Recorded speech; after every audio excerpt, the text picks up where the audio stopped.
안녕하십니까. 신의 한수의 신혜식입니다. 한미 전시작전권 2항. 사실 저는 2항이라는 말도 틀렸다고 생각합니다. 전시작전권 단독행사, 이게 맞는 거죠. 뭐 주고받을 게 뭐 있습니까? 원래부터 단독적으로 행사하던 건데. 자, 이와 관련해서 김정기 교수님 모셨습니다. 네. 안녕하십니까. 예, 전시작전권 2항 문제, 네. 단독 행사 문제죠. 이 문제가 이제 그렇죠. 계속 본격 논의돼서 이제 결말이 날 것 같은데요. 맞습니다. 어떻게 보십니까? 2022년이 이제 뭐 전시작전권 2항, 환수, 또 뭐 전환, 여러 가지 형태로 쓰잖아요. 예. 영어로는 그냥 트랜지션이라고 그러거든요. 네. 그게 이제 2020년인데 지금 또 이 이슈가 수면 위에 부상을 하게 된 게 올 8월 달에 네. 한국군 대장 주도로 정말 전시작전권을 행사할 수 있는 준비가 돼 있는지 그거를 테스트하는 능력을 검증해보고 평가하는 그런 이제 프로세스가 시작이 된 거거든요. 예. 그거를 이제 IOC라고 그럽니다. 그래서 Initial Operational Capability라고 해서 초기 운용 계획 능력이 있느냐 없느냐 보는 거죠. 그래서 이번에 우리 한국군에서 되게 잘해야 됩니다. 그래서 이제 1년이 지난 내년에 가면은 이제 이니셜이 빠지고 풀로 빠져요. 완전이라는 용어로 해서 빠져서 FOC로 Full Operational Capability라고 해서 완전 운용 계획 능력을 테스트를 하는 그렇게 되고 그다음 또 1년이 지나면은 2021년이죠. 2021년이 되면은 FMC로 바뀝니다. 풀 미션으로 바뀌어요. Operational이 그다음에 Capability에서 FMC가 되는 거죠. 그래서 완전히 임무 수행을 할 수 있는 역량이 돼 있느냐 없느냐 그거를 최종적으로 이제 그 검증을 받아가지고 평가 결과에 따라서 한국군은 준비가 됐구나 해가지고 이제 그 다음 해 2022년에 전시작전 통제권이 한국군으로 넘어오는 거죠. 사실 이제 사령관이 미국이었고 부사령관이 한국군이긴 하지만 양국의 통수권자가 합의하에 실행을 하지 않습니까? 전시작전권을. 그렇죠. 그러니까 이게 큰 의미가 없는 건데. 사실 그렇죠. 맞습니다. 그렇다면 이제 미군이 장비가 훨씬 더 강력하지 않습니까? 뭐 공군력, 해군력, 지상 뭐 통틀어서 미군의 이 작전 능력이 뛰어나기 때문에 사령관이 미군이고 부사령관이 또 한국군인 건 어떻게 보면 합리적인 선택이죠. 문제는 사령관이 돼갖고 예를 들어서 미군 운영에 대한 기술도 모르는데 어떻게 미군을 운영하겠다고 통제권을 갖고 온다 이렇게 말할 수 있는 건지. 아마 제가 봤을 때는 미군이 부사령관을 한다면은 공군 해군은 그냥 지원 안 하고 맞습니다. 그게 핵심입니다. 육군 정도만 니네들이 하는데 우리는 후방 지원할게 요 정도 아닐까 싶은데요. 그렇게 되죠. 내용적으로는. 그러니까 표면적으로는 이제 한수가 되고 이항이 되고 이렇게 되면은 이제 2022년부터는 한미연합군 총사령관이 우리 한국인이 되죠. 부사령관이 저희가 되고 내용에는 보면은 그 뭐 우리 쪽은 뭐 주로 합참 의장이 되거나 별도의 기구의장을 이제 임명을 하면 되는데 문제는 저쪽에 이제 제너럴이나 애드미럴이라는 영어 단어를 쓰는데 원래 이제 제너럴, 애드미럴이 장군과 제독이라는 의미잖아요. 그래서 영어에서 말하는 거는 사성 장군을 이야기하는 거예요. 3성, 2성, 1성 장군들은 그 앞에 뭐 루테넌트라든지 뭐 이런 게 붙는 거죠. 메이저 같은 거.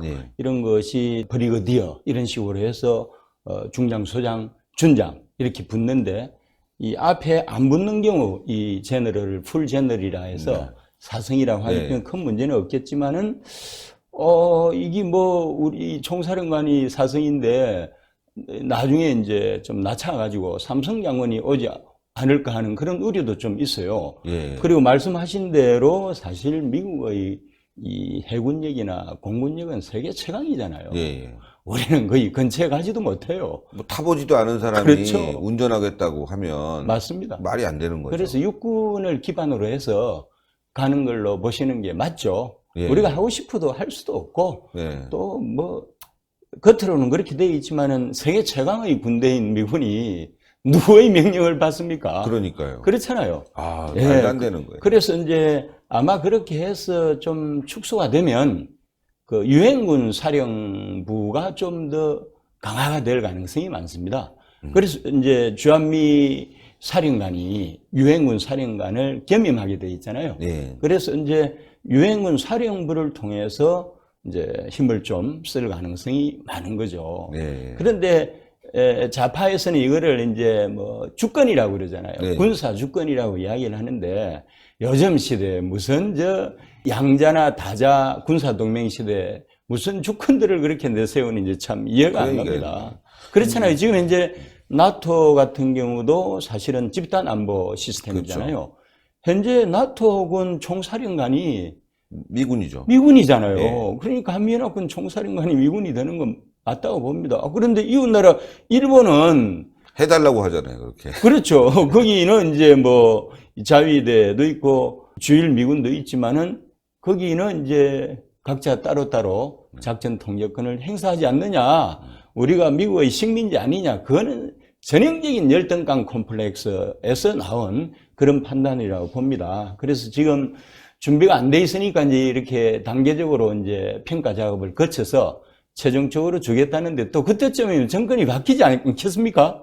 또 시간을 좀 벌어야죠. 네, 벌어야죠. 그러니까 지금까지, 그러니까 1950년 한국전쟁 당시 직후에 이승만이 그 당시 유엔군 총사령관이었던 메가더에게 전시작전 통제권을 줬잖아요.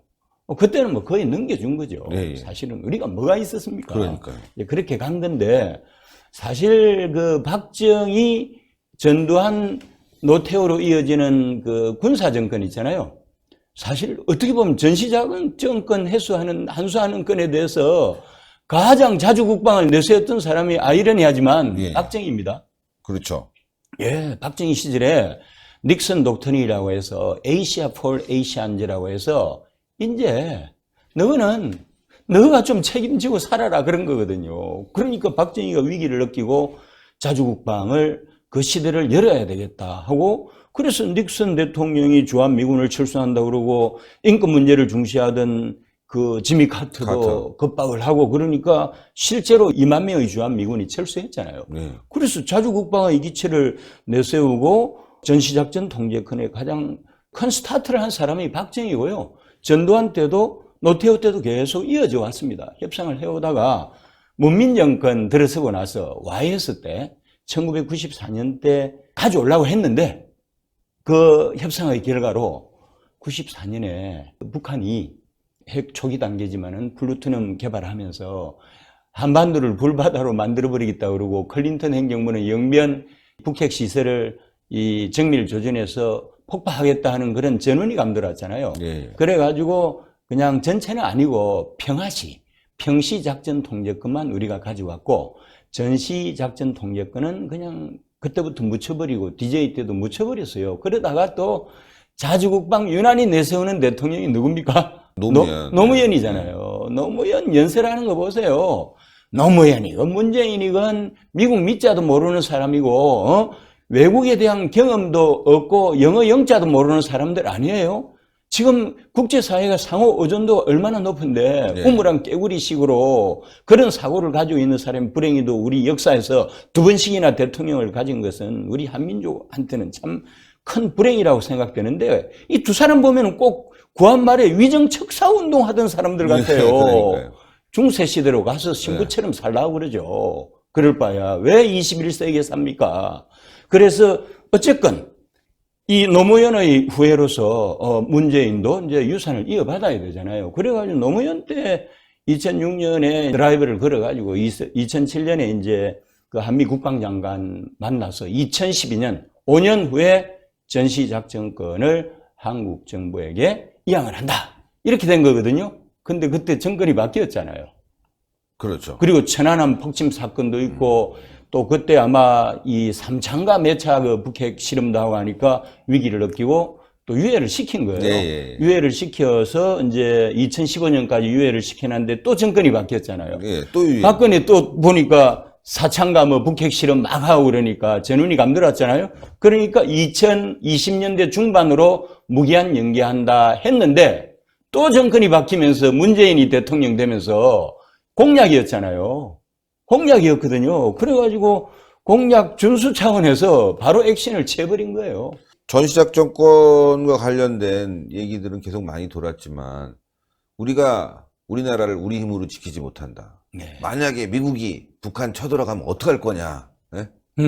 이런 말도 안 되는 논리인데 말도 안 되죠. 예, 전시작전권을 갖다 단독 행사하게 되면 우리는 뭐 가만히 있더라도 미국이 북복하는 걸 또 어떻게 말립니까? 근데 그게 우리나라 사람들이 좀 이해를 해야 되는 게 군권을 다 주는 거 아닙니다. 한국 전쟁 당시에도 메가더가 압도적인 이 군권을 행사했는데 이승만 이제 하고 싶은 대로 다 한 거 아세요? 그렇죠. 예. 하고 한 날 북침하겠다고 그러고 방공포로 17만 아주 석방하고. 가단성 있게 석방하고 사실은 이 전작권이라는 게 하위 개념이에요. 군 통수권자가 누굽니까? 대통령이잖아요. 통수권이 이겁니다. 한미 대통령이 최종적으로 결정하는 그러니까요. 주체거든요. 그리고 그 다음에 아주 잘 돼 있는 거예요, 이게. 그렇죠. 위임을 받아서 그 합동참모본부 합참이 있잖아요. 합참의장이 이 상군을 지휘하잖아요. 그래서 위임을 받아서 합참의장이 상군에 대해서 지휘권을 가지는 거예요. 그러고 나서 전작권이 있는 거예요. 그렇죠. 사실 큰 의미가 없는 걸 가지고 그 14세기형 이상한 그런 열등감 콤플렉스로 가득 찬 위정측사적인 그런 사고를 하는 사람들이 아직까지도 대한민국의 수뇌부를 장식하고 있다는 것은 부끄러운 줄 알아야 된다고. 그러니까요. 사실은 전시작전 통제권을 미국이 가지면은 참 편리한 점이 많습니다. 많죠. 왜 그런가 하면은 솔직히 우리가 한국 전쟁하고 베트남 전쟁 끝나고 나서 실전 경험 있어요? 없죠. 실전 경험 없어요. 미군은 전후에 하약고가 많았잖아요. 뭐 다른 데 가지 전쟁. 말고 2000년대만 해도 그 이라크 전쟁 예, 했죠. 예. 아프간 전쟁 했죠. 현장 경험이 실전 경험이 풍부하기 때문에 막상 제2의 한국 전쟁이 일어나면은 미군이 우리 한국군들 일당씩 한다니까요.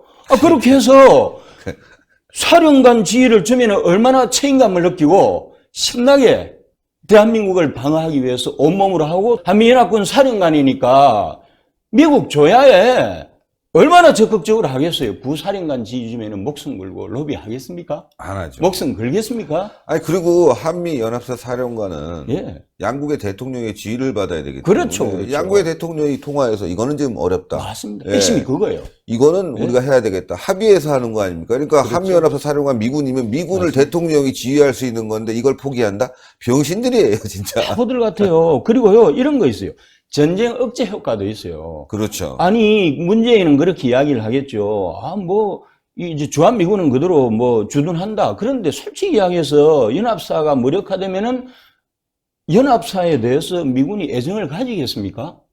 옛날처럼 한 형제처럼 정보 주고받으면서 유사시 상황에 대처할 수 있겠어요? 따로따로 없죠. 놀지. 아니, 그 세계 최강의 군대인 미군이 자존심 상하게 같이 섞겠어요? 그런 일 없을 겁니다. 그럼 그 다음에 주한미군 철수 나올 거 아니에요. 나오죠. 그걸 원하겠죠, 문재인은. 그런 겁니다. 그런데 사실 미군이 말하자면 한미연합군 사령관직을 수행하면서 이렇게 가는 구조가 주한미군을 그대로 주둔을 시키는 거고 이게 일종의 인계철선 역할도 하지만은 실제로 지휘부가 미군이니까 북한 놈들이 무서워하죠. 한국은 가볍게 가도 미국 사람들은 무서워하잖아요. 그래서 제2의 한국 전쟁을 억제하는 전쟁 억제 기능이 상당히 중요한 겁니다. 이게 99% 효과예요. 그래서 이런 효과를 보려고 해야지. 그리고 가장 우려되는 건 뭔지 아세요? 정보 공유가 안 되면은 대한민국 군이 할 수 있는 게 별로 없습니다. 없죠. 불행히도 대한민국 군이 경쟁력이 별로 없습니다. 2025년에 정찰 위성을 도입한대요. 2022년에 전작권이 넘어오는데 그 3년 동안 무슨 일이 있으면 어떻게 할 겁니까? 그런 위성 같은 것들 운영할 기술이나 있는지 모르겠어요. 사온 없다니까요. 그냥 손 놓고 있는 있어야 거예요. 운영을 하지. 손 놓고 있는 거예요. 그래서 결국은 지금까지는 미 국방부 NSA 국가안보국을 통해서 이 도감청된 정보를 받고 그래서 북한 수뇌부가 돌아가는 상황을 파악을 하고 그 다음에 NRO라고 있어요. National Reconnaissance Office라고 해서 미 국방부 국가정찰처라는 조직이 있는데요. 여기서는 인공위성으로 하잖아요. 첩보위성으로 세계 최강입니다. 그런데 그렇게 해서 북한군의 동태 파악을 다 할 수 있잖아요. 그렇죠. 그래서 그 정보를 생산하는 쪽이 NSA하고 NRO인데 그래 너가 이 한미연합군 사령관하고 너끼리 잘해봐 하고 정보 공유 안 하면은 어떻게 할 건데요? 우리가 그 능력이 돼야죠. 그렇죠. 그렇잖아요. 그러면 아까 말씀드린 대로 2022년부터 2025년 사이에 불행한 상황이 생기고 미군이 협조 안 하고 왜 우리가 목숨을 걸어? 한미 상호 방위 조약은요. 자동 개입이 아닙니다. 불행히도. 그렇죠. 다 아시잖아요. 이 무서운 줄 알아야지. 참 너무 철들이 없어. 답답해요. 답답하고. 그래서 저는 또 정권 바뀔 거라고 생각합니다. 뭐 우리나라를 이렇게 이 항폐화 시키겠습니까? 그렇잖아요. 절대 안 되죠. 네, 절대 안 되잖아요. 그래서 2022년에 또 바뀔 거라고 생각합니다. 무기한 유예시키는 쪽으로 가지 않을까 그렇게 생각합니다. 바뀌어야 됩니다. 바뀌어야 되겠죠. 그래서 투표를 잘해야지. 네, 맞습니다. 예, 오늘도 좋은 말씀 대단히 감사합니다. 감사합니다. 감사합니다. 시청자 여러분 아시겠지만 이 전시작전권과 관련해서 여러 가지 이야기들이 있습니다. 저도 이제 군대 다녀와 봤는데 대한민국 군 저희 때는 굉장히 힘들었죠. 훈련도 많이 하고 지금 보세요. 군기가 빠졌지 않습니까? 군대가 그때 지금 뭐 달라진 거 있겠습니까? 뭐 장비가 확실히 바뀌었다 이런 건 별로 없는 것 같아요. 지금도 그때 쓰던 무기들 계속 이어오는데 저도 미군과 훈련해 봤지만 장비 차이가 너무 많이 납니다. 예, 아파치 헬기도 제대로 우린 갖추지 못했죠. 연대급으로 모여야지만 하나의 중대가 만들어질까 말까 하는데 미군은 말이죠. 그 장비가 중대급이 다릅니다. 우리나라 중대급의 무기 못 따라가죠. 예. 사단급의 무기가 중대에 있습니다. 어떻게 이길 수 있습니까? 참나 어이가 없습니다. 큰일 났습니다. 투표 잘 하십시오. 나라 망하게 생겼습니다. 동그랗게 올라가는 구독 버튼, 추천 버튼, 댓글로 많은 성원 부탁드리겠습니다. 대단히 감사합니다. 감사합니다.